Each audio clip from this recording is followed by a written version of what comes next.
Sources close to the club insist Frank retains the board's backing for now, but a few more stumbles and contingency plans will accelerate. Another report states that Frank wants to overhaul the squad in January, but questions if enough funds will be available. Spurs' woeful record versus Newcastle, as stats show that Spurs have only scored 2 goals in their last 3 meetings with the Magpies, with the latter scoring 12. And Thomas Frank says that we're nothing without the fans and we need each other. And team news for the match against Newcastle. Here are your daily Tottenham news headlines.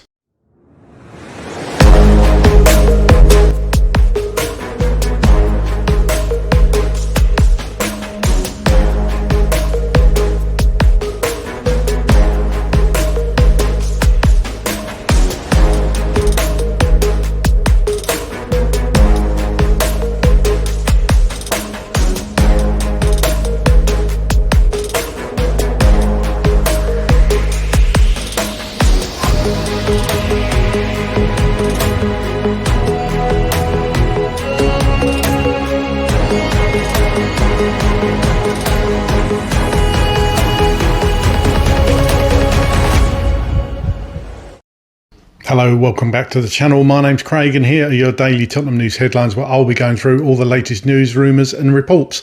If you're watching on YouTube and are not already yet subscribed to the channel, please consider doing so. Like, share and comment below, and if you're listening on an audio platform, please do hit that follow button and leave a review if you can. Okay, let's get into it.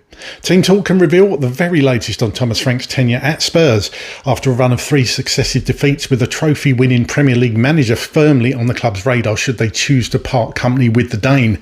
In the swirling cauldron of Premier League intrigue, Tottenham Hotspur find themselves at a crossroads. The pressure is palpable, with fans jeering goalkeeper Guillermo Vicario's error against Fulham, prompting Frank to brand the dissenters not true fans. Behind closed doors, the players have even convened emergency meetings to address the toxic rift with supporters, viewing it as a critical issue threatening cohesion. Sources close to the club insist Frank retains the board's backing for now. He still has time, one insider confided. The hierarchy believes in the process, but a few more stumbles and contingency plans will accelerate. Enter stage left Oliver Glasner, the Austrian maestro who's transformed Palace into London's surprise package. Glasner's allure for Spurs is no secret. He topped their shortlist during previous managerial hunts, his Europa League winning spell at Eintracht Frankfurt and Wolfsburg stints cementing his reputation as a serial overachiever. Whispers suggest Tottenham's hierarchy long admirers could pounce if the club's form under Frank dips further. As December dawns, Spurs' festive fixtures, Newcastle away, then Brentford and a Liverpool showdown loom large. Frank's clock is ticking louder than the Cop's anthem. For Glasner, the siren call of Tottenham might prove irresistible, a chance to conquer the capital's grandest stage. In football's merry-go-round, loyalties shift swiftly. Tottenham, ever the architects of drama, may soon rewrite the script. Football Insider stated that Thomas Frank is eyeing an overhaul of his Tottenham squad in January, with major changes part of his plans to reverse their recent fortunes. However, there are doubts about whether Tottenham will be prepared to give him the backing he desires when the January transfer window opens. While the club remains in a strong financial position, the extent of their willingness to spend has been questioned following a frustrating summer window. Football Insider revealed on 25th of November that Tottenham want to sign a striker and a winger in January as priority positions to strengthen Frank's starting 11. The boss is set to push for further improvements to mould the squad to suit his style, but despite the board's backing off the pitch, their spending may be limited. The report also states that Tottenham are keen to stick by Frank despite increasing pressure on his position as manager following the string of difficult results. That is according to former Tottenham and Manchester United chief scout Mick Brown, who remains very well connected with the game, as he exclusively told Football Insider that the new look board planned to show support in the manager despite some unrest. Sportsmail report that Tottenham Hotspur will be looking to end a 17-year streak when they face Newcastle United on Tuesday night. The North Londoners make the long trip to St James's Park, with Thomas Frank under increasing pressure to keep his job at the Tottenham Hotspur Stadium. Saturday's 2-1 defeat to Fulham made it 5 losses from just 7 matches in all competitions. The solitary win during that period coming at home to Copenhagen in the Champions League. Although Frank remains in the infancy of his reign, there is frustration over Spurs' inability to compete against the bigger teams and poor defending. Ahead of the meeting with the Magpies, Frank and his players are at risk of extending the club's streak that is already at its worst for 17 years.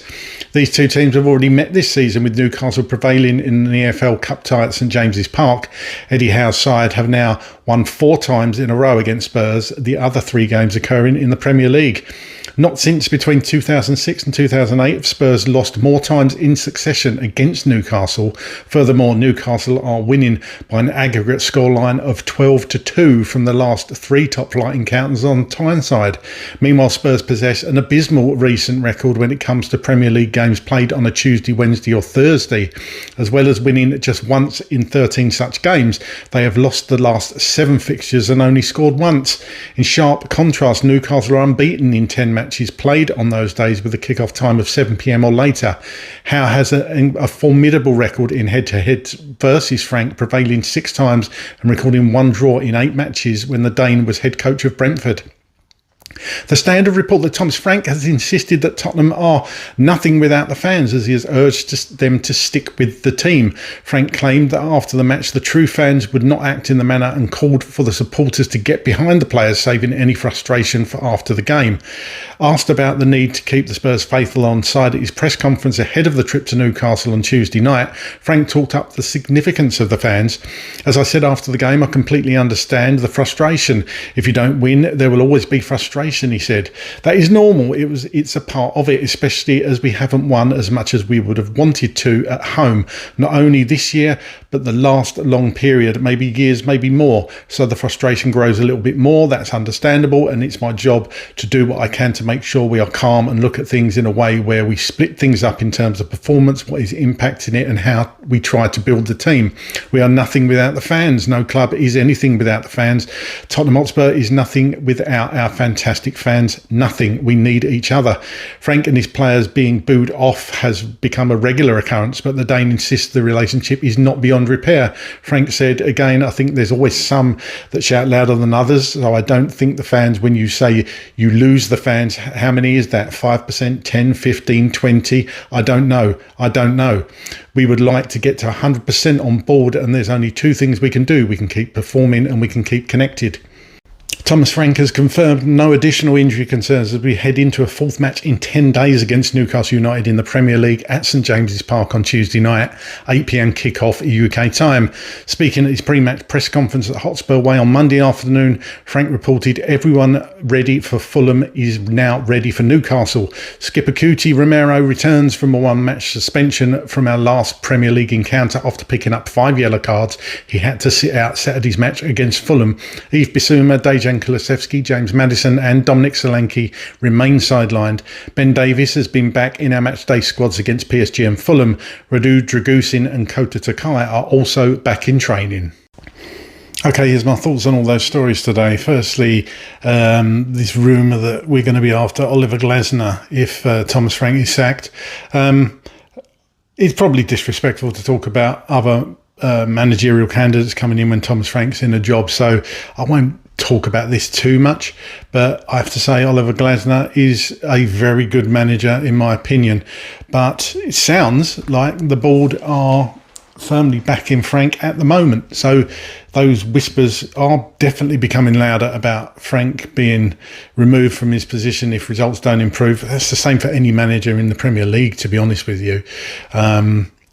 Results have got to improve. Obviously a big week coming up, Newcastle away, and then we've got Brentford, of course, so that's 2 games. He wins both them, then I think he gets a bit of a reprieve. But there's a lot of fans out there that are questioning Frank's tactics and stuff. But for the moment, when there's games on the horizon like this, we just got to get behind the team. And Frank's future, quite honestly, will take care of itself. None of us make the decisions. We've all got our own opinions. But the board will do what the board are going to do. But apparently we are interested in Oliver Glasner if Frank is sacked. But perhaps that's a discussion for another day. At the moment, as it stands, Thomas Frank wants to overhaul the squad, according to this next report. Look, we all do, I think. I think that's fair enough to say. We've heard rumours about Savinhos and Semenyo's and Agahauers and many other players. And these rumours will get more, then they'll get louder as we get nearer January. I've made no secret about it. I'd love to get Semenyo in, but I do think we definitely need another number 9 as well. Rumours about Richarlison, of course, going out the door as well, so we would definitely have to replace him. I think that you get somebody like Semenyo in, that does show real intent, but Semenyo is apparently also wanted by Liverpool. They see him as a replacement for Mohamed Salah. Manchester City are interested in him. I guess if you're Semenyo, you got to look at where you're going to get the most game time. He's going to want to be playing every week or as many as he can. Obviously at City he probably wouldn't get that. Would he get it at Liverpool? Possibly not, but Mohamed Salah's still there. If they see him as the future on that right hand side or left hand side or however they're going to do it, then Liverpool's a big club. Apparently Semenyo's an Arsenal fan as well. They've been linked with him as well. Let's not talk about them, but we don't want to get stung like we did with Eze, of course. But Semenyo, just one of the many players actually out there that if you're really intending to make a statement, then go get him. Frank saying we're nothing without the fans. Absolutely. I don't know what else Thomas Frank could have said there. Obviously, I think he's rode back a bit on what he said after the game against Fulham. I think a lot of fans would turn around and say, well, they want to see good things on the pitch for them to not boo the team. I think he was basically saying that he's okay with booing, but not during the game. And I totally agree with Thomas Frank on this. I've said it before. How anybody thinks it's right or would help matters to boo your own players during the game, I don't know. I have no idea how anybody can see that as helpful.